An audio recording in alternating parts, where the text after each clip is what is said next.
बिस्मिल्लाहिर्रहमानिर्रहीम। अस्सलामुअलैकुम। इल्म की बात चैनल देखने वालों को राव कमर रिजवान नई वीडियो में खुश आमदीद कहता है। एक उस्ताद ने शागिर्द से पूछा कि बताओ कि कौन लोग नमाज नहीं पढ़ते। एक बच्चा उठा और उसने कहा जो लोग मर चुके हैं वो नमाज नहीं पढ़ते। दूसरा उठा, वो कहने लगा कि जो लोग काफिर हैं वो नमाज अदा नहीं करते। तीसरा उठा, वो कहने लगा कि जिन्हें नमाज नहीं आती है वो नमाज अदा नहीं करते। बच्चे तो अपने मासूमियत भरे जवाब देकर खामोश हो गए, मगर उस्ताद को भी खामोश कर दिया। उसे सोच में डाल दिया कि मेरा शुमार किन लोगों में है। क्या मैं मर चुका हूँ जो नमाज अदा नहीं करता? क्या मैं काफिर हूँ जो नमाज पढ़ने मस्जिद नहीं जाता? क्या मुझे नमाज नहीं पढ़नी आती है जो मैं नमाज नहीं पढ़ता?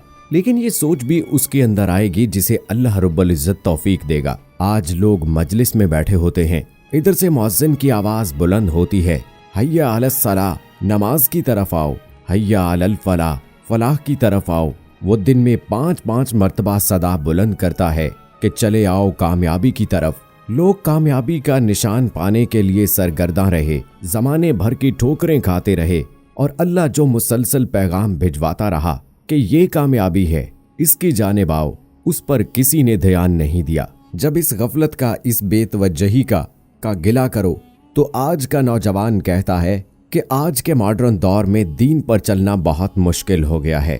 आज मुश्किल हो गया है। तसव्वुर करो उन लोगों का जिनकी खालें जिंदा खींच दी गईं, जिन्हें जलते हुए कोयलों पर लिटाया गया, जिनके माँ बाप ने उनको घरों से निकाल दिया, लेकिन फिर भी उनकी जुबान पर एक ही कलमा रहा। फिर भी वो नमाज अदा करने से नहीं चूके। वो पहाड़ों, बियाबानों, रेगिस्तानों और तपते सहराओं में भी सजदे करते रहे। आज के नौजवानों को इस सूरत में भी सजदा करना मुश्किल है, जबकि मसाजिद एयर कंडीशन से मुज़य्यन है। सख्त गर्मी में अगर वो मस्जिद का दरवाजा खोलकर अंदर दाखिल हों तो ठंडी हवा के झोंके उसके मुंतजिर होते हैं। पीने के लिए ठंडा पानी मौजूद होता है, मखमली नरम कालीन उसके नीचे बिछे हुए हैं, फिर भी सजदा करने वहां कोई नहीं जाता। और अल्लाह रब्बुल इज्जत जिन्हें तौफीक दे देता है, जिन्हें अल्लाह अपने पास बुलाता है, अपनी बारगाह में खड़े होने का शर्फ बख्शना चाहता है, तो वो हर मकाम, हर जगह पर, बरसती बारिश में, जलती धूप में, मैदानों में, सहराओं में, गलियों में, बाजारों में और समंदरों में भी अल्लाह के हुजूर सरबसजूद रहते हैं। अल्लाह रब्बुल इज्जत के नजदीक इंसान का सबसे बड़ा शर्फ ये है कि वो अपने चेहरे और सर को जमीन पर रब के हुजूर डाल दे।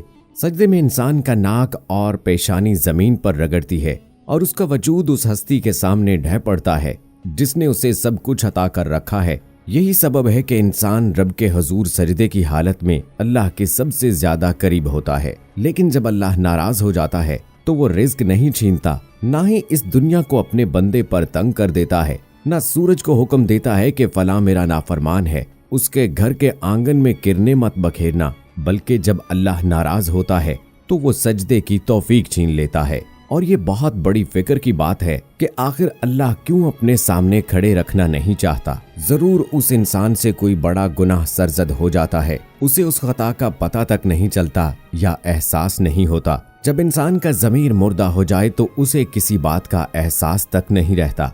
वो अल्लाह और उसके बंदों के हकूक में कोताही कर रहा है। वो अल्लाह और उसके रसूल सल्लल्लाहु अलैहि वसल्लम के अहकामात और तालीमात के खिलाफ जिंदगी बसर कर रहा है। वो दिन में 5 मर्तबा अजान सुनने के बावजूद कितने सजदों से इनकार कर रहा है, जबकि इब्लीस ने सिर्फ एक सजदे से इनकार किया था। लेकिन उसने ये नहीं सोचा कि ये हुक्म बारी ताला है और अल्लाह ने फिर उसे हमेशा हमेशा के लिए अपनी दरगाह से बाहर निकाल फेंका। अल्लाह जब नाराज होता है तो इंसान का मन उजाड़ देता है, और जिसका मन ही उजड़ जाए उसके पल्ले क्या रह जाता है। कोई दुनियावी अजीज, दुनियावी महबूब आपको एक मर्तबा बुलाए तो आप सर पर पैर रखकर भागे चले जाते हो, और वो जो तमाम कायनातों का खालिक व मालिक है वो दिन में 5 मर्तबा तुम्हें बुला रहा है और तुम सुनी अनसुनी कर देते हो। कहाँ वो जो अल्लाह रब्बुल इज्जत के बुलावे पर यूं भागे चले जाते हैं कि शायद ये उनकी जिंदगी की आखिरी नमाज हो, वो नमाज के जिसके बारे में रसूल करीम सल्लल्लाहु अलैहि वसल्लम ने फरमा दिया था कि मुशरिक और मोमिन के दरमियान फर्क सिर्फ नमाज है। आज जब अजान की सदा कान में पड़ती है तो कोई कहता है कि मैं कल से शुरू करूंगा, कोई कहता है कि आज शाम से शुरू करूंगा, कोई कहता है कि अभी कपड़े ठीक नहीं हैं, कपड़े तब्दील करके शुरू करूंगा। मगर इंसान इस हकीकत से आशना नहीं कि उसकी औकात ही क्या है कि वो अल्लाह के हुजूर जाकर खड़ा हो जाए। वो अल्लाह रब्बुल इज्जत उसे बुला ही नहीं रहा, तभी तो वो मस्जिद में जा ही नहीं रहा। तो याद रखो, जब अल्लाह नाराज होता है तो वो अपने सामने खड़ा होने का हक छीन लेता है। इंसान को अपनी बारगाह में आने की इजाजत तक नहीं देता, उसे बुलावा तक नहीं भेजता। तभी तो दिन में 5 मर्तबा अजान की सदा बुलंद होती है, लेकिन हमारे कल्ब व ज़हन पर ताले लगे हुए हैं, हमारी समातों पर मोहरें लगा दी गई हैं, हम सुनकर भी वहां नहीं जाते।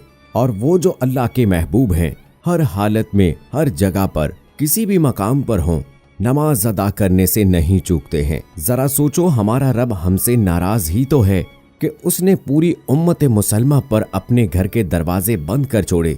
हरमैन शरीफैन में भी नमाज के इज्तिमात मुख्तसर कर दिए गए, मगर किसी के जहन में ये बात नहीं आई कि कहीं हमारा रब हमसे नाराज हो चुका है, हमसे सजदा करने की तौफीक छीन ली है। बंदे का पारसाई और कामयाबी के हसूल के जोम में मुब्तला होने से बचाने का मकसूद भी यही सजदा है। अगर नेकी के मकबूल होने और माफी के मिल जाने का यकीन हो जाए तो हम में से अक्सर न सिर्फ अपनी तरफ से मुतमईन हो जाएं, बल्कि अपने तकवा के जोम में भी मुब्तला रहेंगे। लेकिन ये खटका के न जाने नेकी कबूल हुई भी या नहीं, इस काबिल थी भी के नहीं, और अपनी गलतियों की चुभन इंसान को आजिज़ी और इनकसारी अता करती है।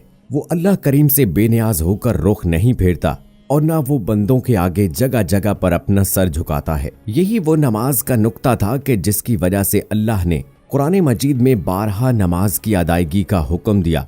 सूरह बकरा में अल्लाह ताला इरशाद फरमाते हैं, अपनी नमाजों की हिफाजत करो, बिलखसूस बीच वाली नमाज के, और अल्लाह के हजूर फर्मा बरदारी करते हुए खड़े हो जाओ। इस आयत के नुक्ते पर गौर करो कि वो खड़े होंगे वही अल्लाह की बारगाह में हाजिर होंगे जो फर्मा बरदारी करते हैं। जो नाफरमान होगा अल्लाह उसे अपनी दरगाह से दूर कर देगा। हमारे प्यारे आका हजरत मोहम्मद सल्लल्लाहु अलैहि वसल्लम और सहाबा कराम जो मैदान जंग में भी नमाज अदा करने से नहीं चूकते थे, जो कुफ्फार के सताए जाने पर, उनकी जानों पर जुल्म ढाए जाने पर भी नमाज को नहीं छोड़ते थे। और कहाँ आज के दौर में हम तमाम तर सहूलियात मुयस्सर होने के बावजूद अल्लाह ताला से रुख फेरे हुए हैं।